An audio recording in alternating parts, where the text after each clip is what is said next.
చేసినట్టే ఈరోజు నువ్వు నేను కూడా ఆలోచన చేస్తాను. దేవుడు ఏదైనా ఒక వాగ్దానం ఇస్తే, అయ్యో నాకు జ్ఞానం లేదు కదా, నన్ను ప్రొఫెసర్ చేస్తానన్నాడు దేవుడు. పొట్టబోతే ఒక్కలేదు, సరి మాట్లాడటమే రాదు నాకు.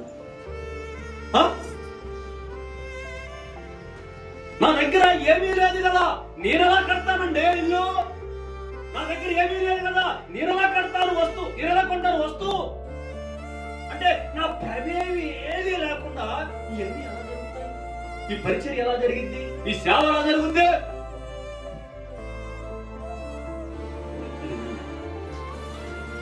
దేవుడు మనసు ఒకటి నీకు ఇవ్వాలి అని కనుక ఆయన ఫిక్స్ అయ్యి నీకు చెబితే, నీకు ఇస్తే, దానికి కావలసిన సామర్థ్యం, శక్తి నీకు లేకపోయినా అవన్నీ వచ్చాయి.